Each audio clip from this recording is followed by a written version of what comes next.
Today we are going to start the Unit 3 Chapter number 1 which is the moving charges and magnetism. ठीक है, इस chapter में हम ये डिस्कस करेंगे कि जब भी कोई चार्ज मूव करता है तो it constitute a field around it जिसमें magnetic forces can be experienced, right. For this let us consider एक वायर है which is carrying a current I. It is found that कि जब इस वायर के अलोंग हम एक कंपास नीडल को रखते हैं, ठीक, it is found that it is deflected, right, it changes it direction. अब द पॉइंट इज एक magnetic compass needle only deflects when there is a magnetic field around it. तो यहाँ से ये ऑब्जर्व किया गया कि एक करंट कैरिंग कंडक्टर के around there should be some magnetic field, जिस मैग्नेटिक फील्ड के साथ इंटरैक्ट करके ये मैग्नेटिक नीडल डिफ्लेक्ट हुई है. ठीक है, तो इसका मतलब क्या हुआ कि एक करंट कैरिंग वायर जो है it constitute some magnetic field around it. अब अगर इस मैग्नेटिक कंपास नीडल के अलावा if we keep a charge point charge q at this place, ठीक है, तो इट इज ऑब्जर्व दैट कि जब इस करंट कैरिंग के पास हमने एक चार्ज q रखा जो कि स्टेशनरी है, स्टेशनरी मीन्स जो कि रेस्ट पर है, it does not gate deflected, ये जैसे है वहीं पर है. But it is observe very soon कि अगर इस चार्ज को मोशन दिया जाए किसी तरीके से, let that charge is moving with velocity v, it immediately deflected towards the wire, towards or away depending upon the rule which we will follow to define the direction. Mean जाना उसको इधर था, इसकी वजह से ये इधर या इधर की तरफ डिफ्लेक्ट हो गया. So what is that? एक चार्ज अपने आप कैसे डिफ्लेक्ट हो सकता है? अब चार्ज का डिफ्लेक्शन होना मतलब इस चार्ज पर कोई ऐसी फोर्स लग रही है जिसकी वजह से उसका पाथ चेंज हो गया.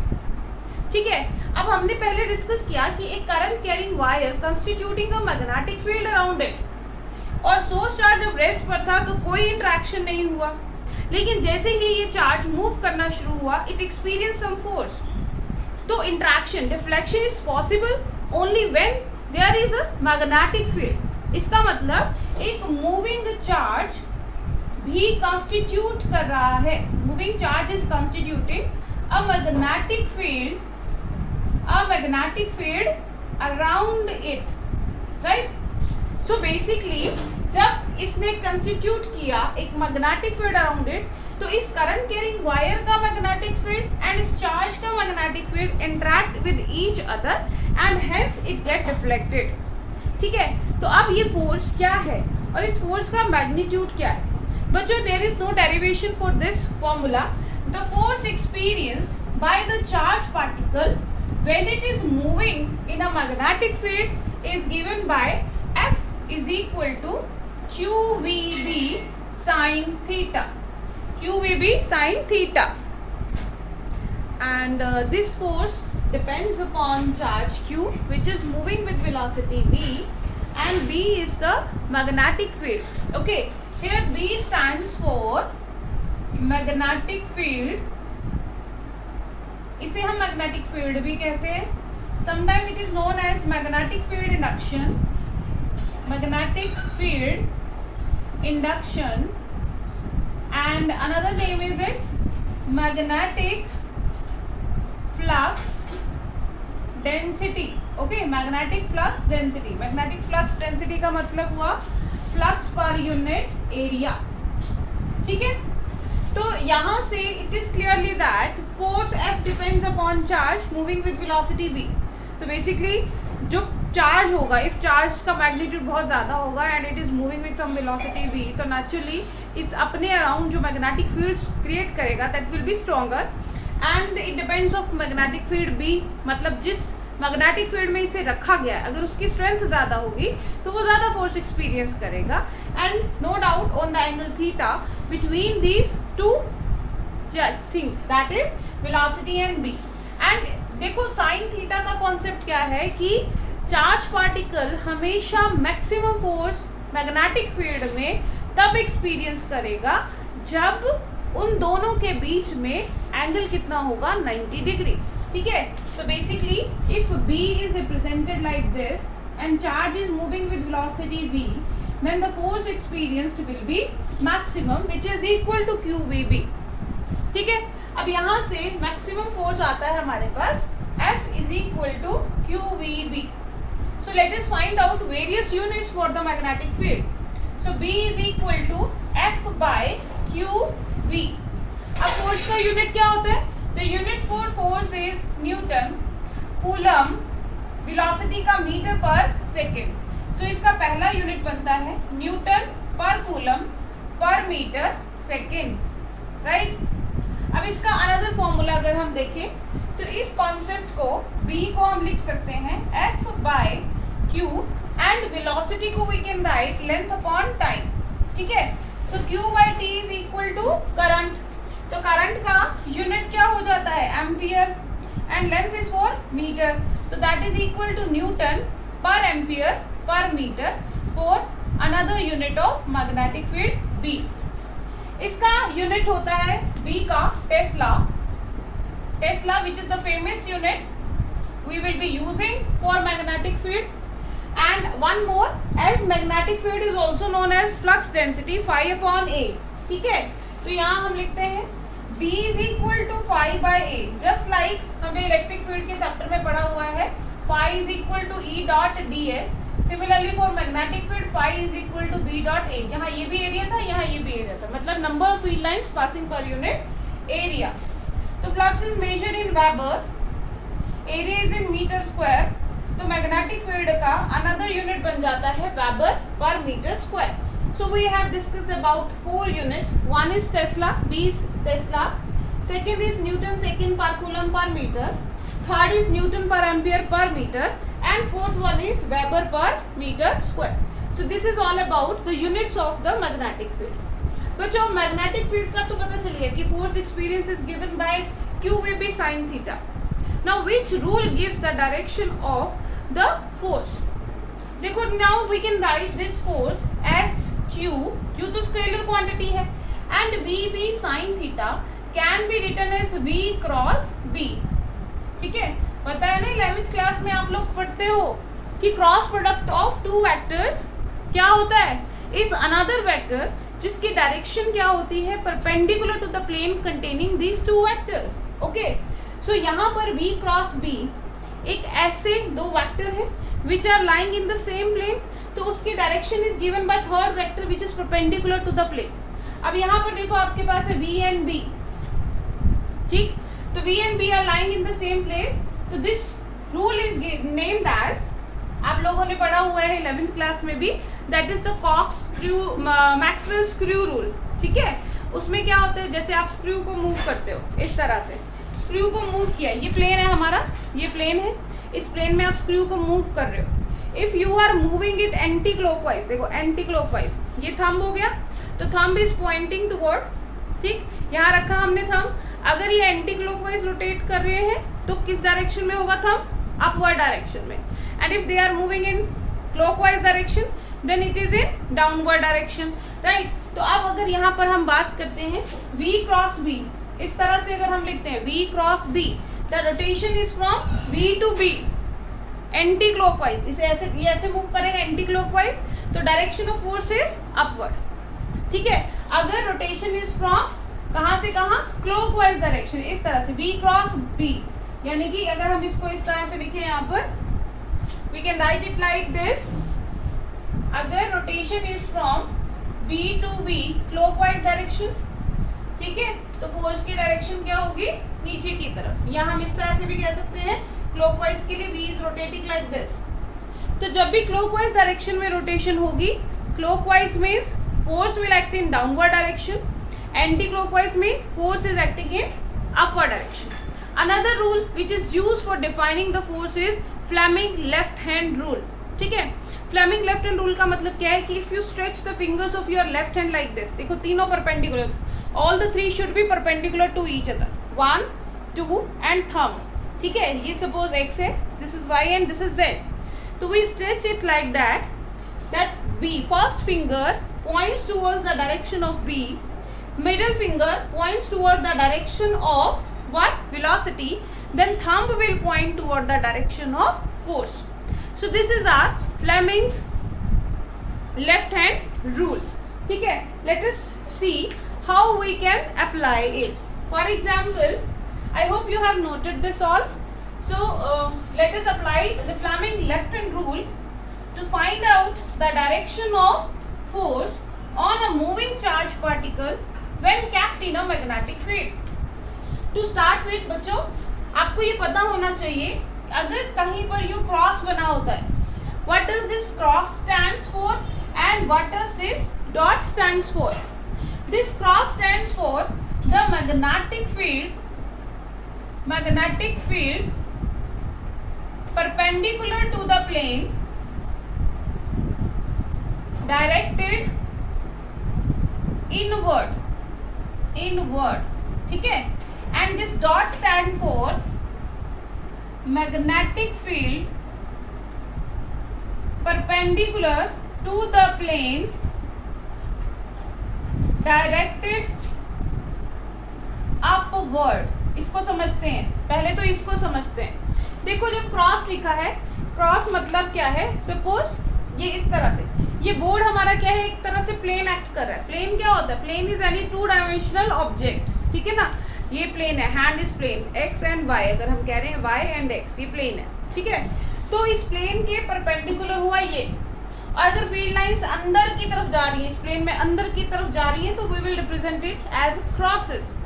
और अगर ये फील्ड लाइंस बाहर की तरफ एरो है तो that is represented as upward. ठीक है, बाहर की तरफ आना. तो देखो जैसे आप नॉर्मली फील्ड लाइंस को यूं बता देते हो ऐसे, अब प्लेन पे ये अपवर्ड और ये डाउनवर्ड शो हो रही है.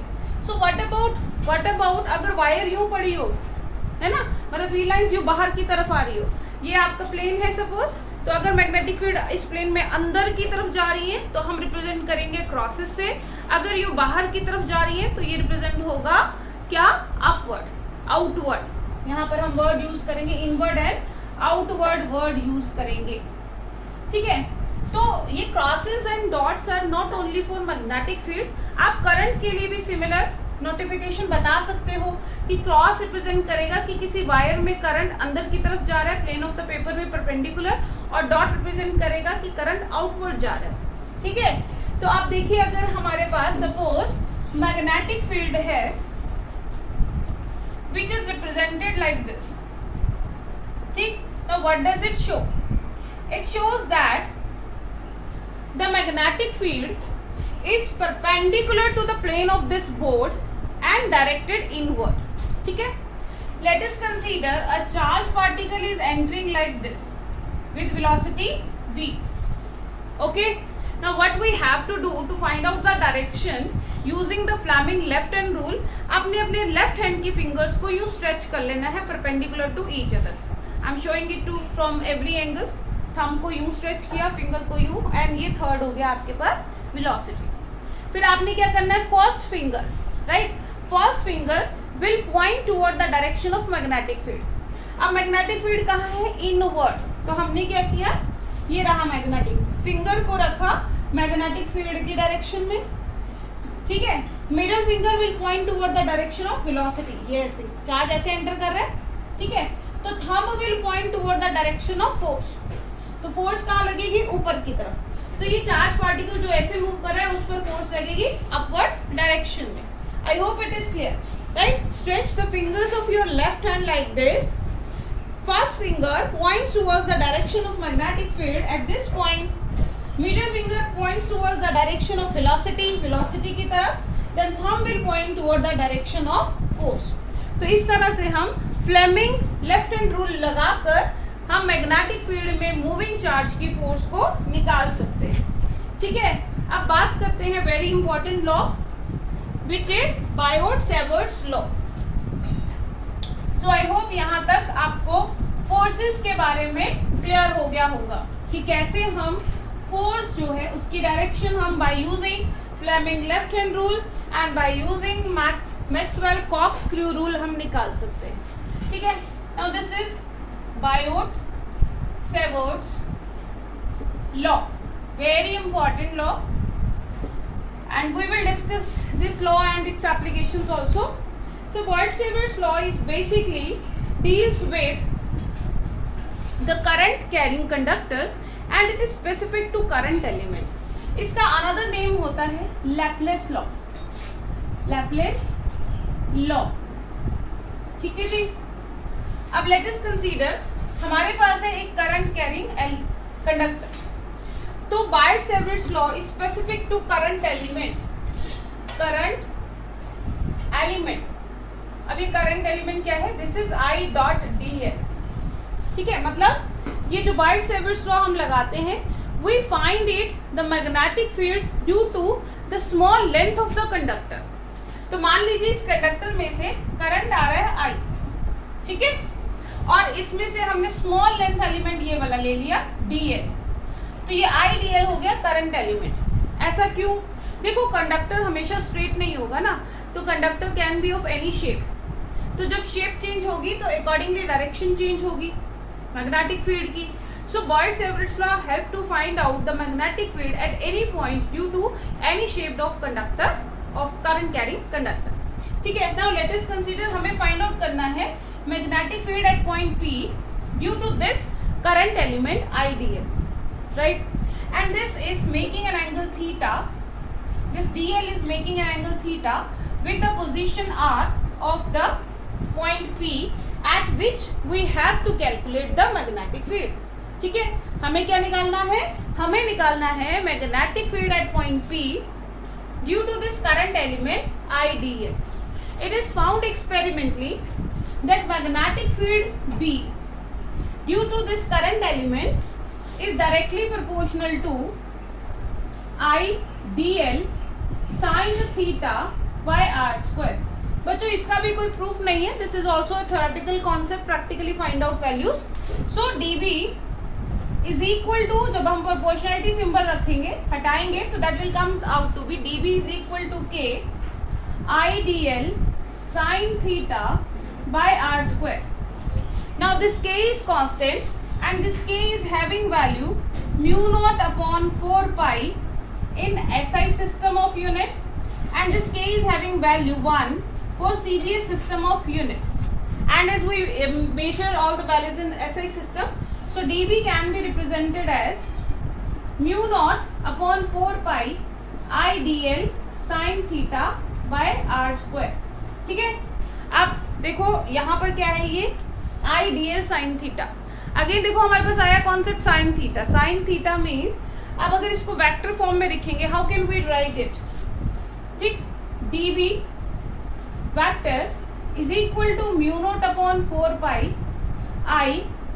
अब dl को, dl sin theta can be written as dl cross r vector by r cube into only this one, because dl cross r क्या आ जाएगा आपके पास? dl cross r will be dl r sin theta. वो r से r cancel out हो जाएगा, so will get the same expression like this. ठीक है, तो यहाँ से आपके पास आ गया small amount of magnetic field due to small current carrying conductor, length small length element I dl. ठीक है जी, अब हम कैलकुलेट करेंगे म्यू नॉट क्या चीज है, बताते हैं कि म्यू नॉट क्या है और म्यू नॉट बाय 4 पाई की वैल्यू क्या है. देखो बेटा, म्यू नॉट क्या है? Mu naught is the permeability of free space. permeability of free space. जैसे आपने कूलम्स लॉ में पढ़ा था. कूलम्स लॉ क्या था? F is equal to 1/4 pi epsilon naught Q1 Q2 by R square, है ना. वहां पर जो कांस्टेंट इंट्रोड्यूस हुआ था, that was epsilon naught. Epsilon naught की वैल्यू होती है क्या? वैल्यू एप्सिलॉन नॉट का मीनिंग क्या होता है? That is equal to the permittivity of free space. मतलब फ्री स्पेस में से कितनी लाइंस इलेक्ट्रिक फील्ड की पास कर सकती है. And mu naught is having exactly the same meaning. मतलब कि magnetic field lines free space में से कितने amount of magnetic field lines pass कर सकती है, that is the permeability of free space. And actually it varies from medium to medium. And this mu naught upon 4 pi is having the value 10⁻⁻⁷. Okay, और अगर हम इसके units देखते हैं mu not के, तो क्या यूनिट्स होंगे? Let us find out. हर चीज को हम फाइंड आउट करेंगे, क्रैम नहीं करना, रट्टे नहीं लगाने, समझना है और फिर क्रैम करना है. पहले बिल्कुल भी नहीं, क्योंकि मिस्टेक्स हो जाती है. देखो dB क्या है आपके पास? और इधर आ गया mu naught upon 4 pi I D L by are square, I D L sine theta by are square. अगर हम मैक्सिमम की बात करते हैं तो थीटा 90 हो गया और ये 1 हो गया। यहाँ से अगर हम म्यू नॉट निकालते हैं, mu naught is D B R square by I D L. Theta का कोई यूनिट नहीं होता, दैट इज अ डायमेंशनलेस, तो यूनिट्स एंड डायमेंशन लिखते समय हम इनको इग्नोर कर सकते हैं। देखो, magnetic field is measured as weber per metre square, अभी हमने निकाला था। R is meter square, current is ampere and DL is meter. तो मीटर स्क्वायर से मीटर स्क्वायर कैंसिल हो गया and we get the unit for mu naught, क्या हुआ हमारे पास, weber per ampere per metre, पर एम्पियर पर मीटर। ठीक है, तो इसकी वैल्यू कितनी हो गई, यहाँ से अगर हम लिखते हैं तो mu naught by 4 pi is equal to 10⁻⁻7 weber per ampere per metre. तो जहां भी न्यूमेरिकल्स होंगे हमें ध्यान देना है कि म्यू नॉट अपॉन 4 पाई की टर्म में ही रखना है, इसकी फॉर्म को चेंज नहीं करना। अभी हम डिस्कस करेंगे कैसे। देखो बेटा, ये अभी तक जो हमने पढ़ा, these were the 2 facts. Facts मतलब जिन फॉर्मूलाज को हमने डिराइव नहीं किया, एंड दीज आर बेसिकली ऐसे ही बताए जाते हैं हर बुक में भी कि डिपेंड्स करता है करंट एलिमेंट पर, डिपेंड करता है डिस्टेंस पर। नेचुरली अगर आप किसी करंट कैरिंग कंडक्टर की वजह से, ठीक है, यहाँ बना देते हैं, आप यहाँ पर निकाल रहे हो मैग्नेटिक फील्ड, तो नेचुरली स्ट्रेंथ यहाँ पर ज़्यादा होगी। जितना दूर जाता जाएगा तो उसकी जो स्ट्रेंथ है वो कम होती जाएगी, उसका इंट्रैक्टिव फोर्स कम होती जाएगी। जैसे आप मैग्नेट्स के बारे में भी पढ़ते हो, एक मैग्नेट आपके पास है ना, तो मैग्नेट में सबसे ज़्यादा स्ट्रेंथ कहाँ होती है, यहाँ पर पोल्स पर। जितना आप दूर जाते जाओगे वो इफेक्टिव फोर्स कम होती जाती है। तो that is why inversely proportional to R square, directly proportional to I D L, because जितना करंट ज्यादा होगा, है ना, पर्टिकुलर लेंथ में, उतना मैग्नेटिक फील्ड ज्यादा होगा, तो इसलिए directly proportional to ideal. So this was about the Biot Savart's law. Let us now discuss how to apply these in the numerical portion. Okay, let's do the one or two questions related to that. So बच्चों, before discussing about the numericals related to Bioट-Savart's law, हम पहले discuss करेंगे कि direction कैसे निकालें magnetic field की। देखो, dv is given by mu naught upon 4 pi I D L cross R by R cube. ठीक है, तो dl क्रॉस r की डायरेक्शन के परपेंडिकुलर टू द प्लेन होना चाहिए dv। सो हमने ऑलरेडी डिस्कस किया है कि अगर आपके पास dl है एंड r है, अगर the vectors direction in anticlockwise, direction of magnetic field db will be perpendicular to the plane directing upward, है ना, हमने डिस्कस किया था। अगर एंटी क्लॉकवाइज होगा तो अपवर्ड, ये प्लेन हो गया। इस प्लेन में हमारे पास dl एंड r जो रोटेट कर रहे हैं, रिवॉल्व कर रहे हैं, तो thumb will point toward the direction of magnetic field that is directed upward. और अगर ये होगा क्लॉकवाइज रोटेशन, क्लॉकवाइज रोटेशन के लिए क्या होगा, the magnetic field direction will be directed inward। ये हो गया आपके पास dl r, ये clockwise के लिए inward। ठीक है, अब हमारे पास जो कंडक्टर है, इसी चीज को हम समझते हैं। देखो, हमने कहा जब ये इस तरह से मूव कर रहा है, ठीक है, ये कौन सी डायरेक्शन होगी, एंटी क्लॉकवाइज। थंब पॉइंट करेगा अपर मैग्नेटिक फील्ड की डायरेक्शन, अगर क्लॉकवाइज तो थंब पॉइंट करेगा डाउनवर्ड। देखो बच्चों, इस चीज का हमने बहुत ध्यान रखना है। इस तरह से अगर हम डायरेक्शंस निकालते हैं, इट इज क्वाइट डिफिकल्ट, तो हम एक कॉमन सा मेथड निकालते हैं which is known as right hand palm rule. ठीक है, although this is not mention in the books, but इस रूल के हिसाब से अगर आप डायरेक्शंस निकालते हो तो that will be a very easy concept. ठीक है, देखो कैसे, मान लीजिए ये है आपके पास I and this is dl, आपको इस पॉइंट P पर निकालना है। ठीक है, अब हमें थोड़ा सा इसका किस तरह सोचना है कि थंब पॉइंट करेगा डायरेक्शन ऑफ करंट, ध्यान से समझना इस चीज को। थंब पॉइंट करेगा डायरेक्शन ऑफ करंट एंड जो पाम है हमारा, पाम, दिस पाम, ठीक है, विल पॉइंट, ये finger will point toward the direction of magnetic field. ठीक, अब ये रखा हमने थंब इधर, इस पॉइंट पर कहाँ पर है ये, इनवर्ड, इनवर्ड ऐसे जा रही है अंदर की तरफ। इट मीन्स इस करंट एलिमेंट की वजह से मैग्नेटिक फील्ड की डायरेक्शन एट पॉइंट P क्या होगी, इनवर्ड। और अगर यही पॉइंट इधर कहीं लाई कर रहा होगा P पॉइंट, तो कैसे निकालेंगे, यहाँ रखा हमने थंब, पाम, पाम की डायरेक्शन क्या है, बाहर की तरफ। ठीक है, तो ये फिंगर्स कहाँ आ रही है, बाहर की तरफ। इसका मतलब इस पॉइंट पर मैग्नेटिक फील्ड डायरेक्शन क्या होगी, आउटवर्ड। आई होप आप लोगों को ये क्लियर हो गया कि हम कैसे पाम रूल यूज करेंगे। ठीक है, तो करंट की डायरेक्शन में थंब, जिस डायरेक्शन में पाम है वो डायरेक्शन मैग्नेटिक फील्ड, पाम किस डायरेक्शन में, इनवर्ड, तो ये अंदर की तरफ जा रहा है, यहाँ से ये कहाँ है, बाहर की तरफ, तो आउटवर्ड डायरेक्शन। ठीक है, फॉर एग्जाम्पल एक दो और चीजें हम समझ लेते हैं बिफोर डूइंग द न्यूमेरिकल। मान लो आपके पास है कुछ अरेंजमेंट्स ऑफ वायर, ये करंट की direction I point P, same direction current I, आपको निकालना है पॉइंट Q यहाँ पर। ठीक है, रखेंगे थंब किस डायरेक्शन में, करंट की डायरेक्शन, पाम पॉइंट P की तरफ, आउटवर्ड ड्रॉन, तो इसके लिए क्या डायरेक्शन हुई, आउटवर्ड। ठीक, thumb in the direction of current, palm at point P, curl of fingers outward, तो ये हो गया आपके पास आउटवर्ड डायरेक्शन। जैसे हम बेसिकली करते थे ना राइट हैंड थंब रूल, उसमें हम you fingers DL cross R था और ये B था, इसमें हमने क्या अज्यूम करना है, यहाँ पर करंट है, यहाँ पर करंट है और ये मैग्नेटिक फील्ड की डायरेक्शन है, इस तरह से इसको समझना है। अब ये करंट है, यहाँ पर ये करंट है, अब यहाँ से फिंगर्स क्रॉस करती हुई कैसे जाएंगी, अंदर की तरफ, समझ रहे हो ना, ये यहाँ से गई, यहाँ से गई और ये कर्ल ऊपर की तरफ बाहर, और यहाँ से जाती हुई अंदर, अंदर की तरफ, यहाँ पर अंदर, तो इस पॉइंट पर क्या होगा, डायरेक्शन इनवर्ड होगा, किसका डायरेक्शन, मैग्नेटिक फील्ड का। इस तरह से हमने वायर का केस समझा था। मान लो एक वायर है, क्रॉस क्या रिप्रेजेंट करता है, मैंने आपको बताया था मैग्नेटिक फील्ड डायरेक्टेड इनवर्ड्स। अब मान लीजिए ये वायर है which is constituting current inward, तो क्रॉस से ये वायर है, ऐसे करंट जा रहा है अंदर की तरफ, तो हम रखेंगे थंब। ठीक है, और हमें यहाँ पॉइंट P पर निकालना है, ये हो गया पॉइंट P। ठीक है, कौन सा हो गया पॉइंट P, यहाँ निकाल लेते हैं point P। Thumb points towards the direction of current, अंदर की तरफ। ठीक, ऐसे करंट अंदर की तरफ जा रहा है और यहाँ पर मैग्नेटिक फील्ड किधर आ रही है, पाम किधर है, इस तरफ, नीचे की तरफ, तो डायरेक्शन ऑफ मैग्नेटिक फील्ड क्या हुई, ये। क्लियर हो गया।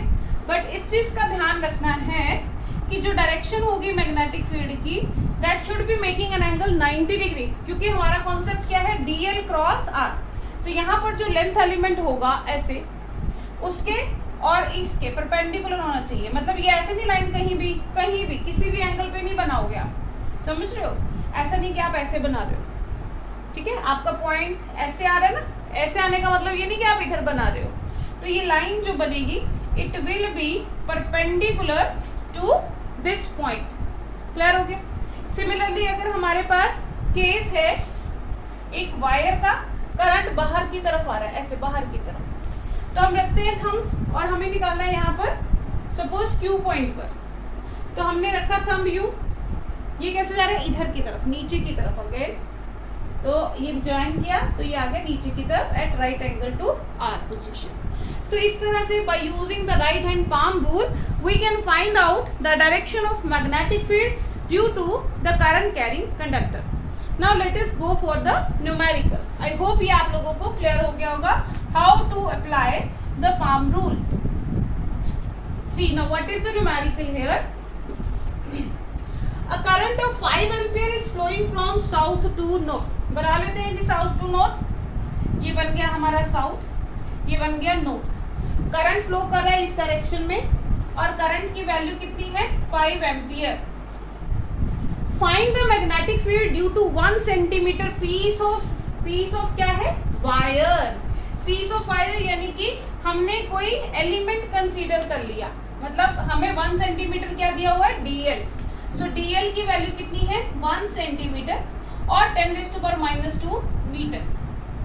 एट ए पॉइंट, किसी पॉइंट P पर 1 मीटर, अब वो 1 मीटर कहाँ है, 1 मीटर है नॉर्थ ईस्ट।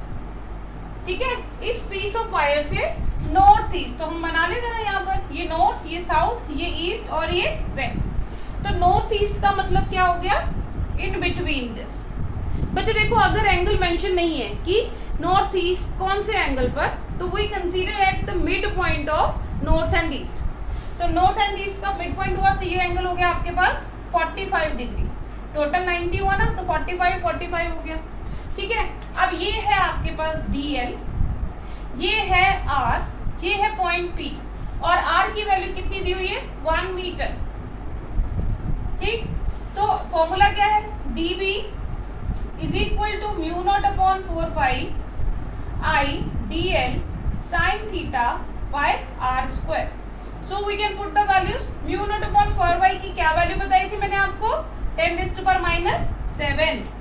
I की वैल्यू कितनी है 5, dl की कितनी है 10⁻² अपॉन r की कितनी है 1 स्क्वायर। साइन 45 कितना होता है, साइन 45 डिग्री होता है 1/√2, तो लिख देते हैं इसकी वैल्यू 1/√2। ठीक है जी, तो सॉल्व कर लेते हैं इसको, कितना आएगा 5 × 10⁻⁹/√2। अब इसकी डायरेक्शन कैसे निकालेंगे, देखो अगेन पाम रूल, थंब लगाया along the direction of current and at this point inward. ठीक है ना, तो क्या लिखेंगे, at point P directed inward, directed inward. I hope कैसे अप्लाई करना है न्यूमेरिकल्स पर, कैसे कैलकुलेट करना है और हम निकाल सकते हैं। ठीक है, तो यहाँ से हमने करंट एलिमेंट स्पेसिफाई किया, यहाँ से हमने पॉइंट P निकाला, दोनों के बीच का एंगल निकाला, put the value and direction हमने निकाल दी राइट हैंड पाम रूल से। Now let us do another numerical based on the Biot Savart's law. Okay students, our next question is, see here, an element dl is equal to dx I cap. dx की value है 1 centimetre, is placed at origin and carries a current of I is equal to 10 ampere. पहले यहाँ तक समझते हैं। देखो element dl जो है उस किस डायरेक्शन में है, I कैप मतलब x डायरेक्शन में। तो हम बना लेते हैं कि करंट कैरिंग कंडक्टर है x डायरेक्शन में और उसका जो एलिमेंट है dl वो कहाँ पर है, ओरिजिन पर है। ठीक है, तो यहाँ हमने लिख दिया dl जिसकी वैल्यू कितनी है dx I cap. I hope ये लाइन का मीनिंग आपको समझ आ गया। An element dl is equal to dx I cap, dx किसके बराबर है 1 centimetre, placed at the origin and carries a current of I 10 ampere. तो हम लिखते हैं यहाँ पे I की वैल्यू कितनी है 10 एम्पियर, dl की वैल्यू है dx I कैप और dx की वैल्यू कितनी है 1 centimetre which is equal to 10⁻⁻² metre. ठीक, अब आगे क्या कह रहे हैं, what is the magnetic field on Y axis, यानी कि हमारा पॉइंट P कहाँ लाई कर रहा है, हमारा पॉइंट P लाई कर रहा है वाई एक्सिस पर at a distance of 0.5 metre. ठीक, तो ये हो गया वाई एक्सिस, तो let us consider this is the point P, तो r की वैल्यू कितनी है 0.5 मीटर, तो हमने यहाँ लिख दिया r की वैल्यू कितनी है 0.5 मीटर और ये किसके अलोंग है y एक्सिस, तो हम लिख सकते हैं r vector is equal to r j cap, है ना, क्योंकि ऐसे क्वेश्चंस में x and y axis defined है तो हमें इनको वेक्टर फॉर्म में ही लिखकर उसकी डायरेक्शन निकालनी है। हम निकाल सकते हैं डायरेक्टली भी and after that we can think it कि I यानी कि x एंड y एक्सिस में है तो नेचुरली जो रिजल्टेंट होगा वो z एक्सिस में होगा, बट पॉजिटिव होगा या नेगेटिव होगा वो डिपेंड करेगा कि उनका क्रॉस प्रोडक्ट का रिलेशन क्या है। ठीक है, अब जैसे हम निकाल लेते हैं यहाँ पर dB, सो dB की वैल्यू निकाल लेते हैं, dB vector is equal to mu naught upon 4 pi I dl vector cross r vector by r cube, ये फॉर्मूला है हमारे पास। Now put these values, dB vector is equal to mu naught upon 4 pi I dl vector किसके equal है dx I cap, तो हमने यहाँ लिखा dx I cap into r vector किसके बराबर है r j cap upon r cube. ठीक है, अब हमने I क्रॉस j को सेपरेट किया इससे, mu naught upon 4 pi I dx into r अलग कर दिया, मल्टीप्लाई किया, ये मल्टीप्लाई का सिंबल है नॉट द क्रॉस, क्रॉस कहाँ आएगा I क्रॉस j में, क्योंकि ये दोनों मैग्नीट्यूड्स हैं और ये वेक्टर्स हैं, यूनिट वेक्टर्स हैं, अपॉन r क्यूब, r से r कैंसिल हो गया तो हमारे पास ये क्या बचा mu naught upon 4 pi I dx upon r square into I cross j। अब हम वैल्यूज पुट कर देते हैं इसमें, म्यू नॉट अपॉन 4 पाई की वैल्यू होगी 10⁻⁻7। आई की वैल्यू कितनी है 10, dx की वैल्यू कितनी है 10⁻², अपॉन r की वैल्यू कितनी है 0.5 मीटर, तो इसको कर दिया 0.5 का स्क्वायर। और i क्रॉस j को हम क्या लिख सकते हैं, अगर आपको याद हो तो हम लिखते थे i cross j is equal to k, then फिर j cross k is equal to i and k cross i is equal to j।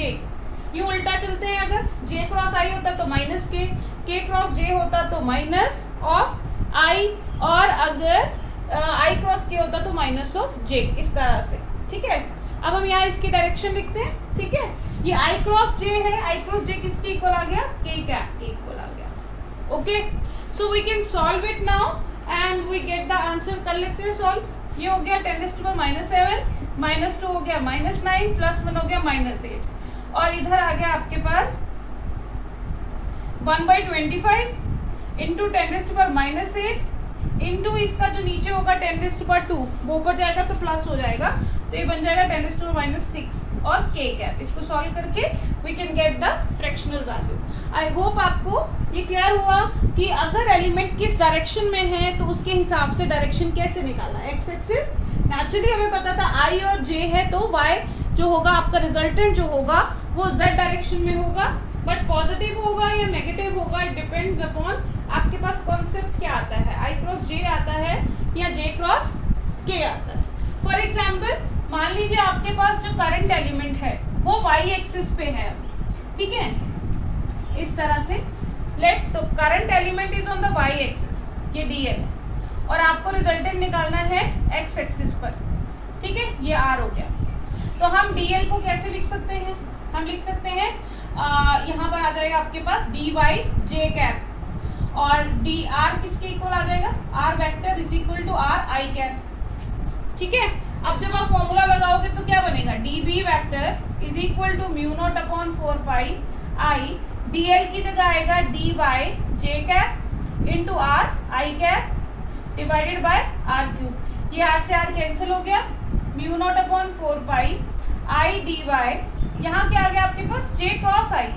ठीक है ना, अब j cross i cross j क्या था k, तो j क्रॉस i कितना हो गया -k, तो इसके आंसर का mu naught upon 4 pi i dy by r square, यहाँ आएगा k cap with minus sign, यानी कि अपोजिट टू, अगर पॉजिटिव z में नहीं नेगेटिव z एक्सिस में उसका रिजल्टेंट आएगा।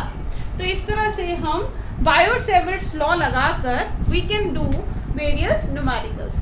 In our next video, we will discuss its application due to straight conductor, due to circular coil.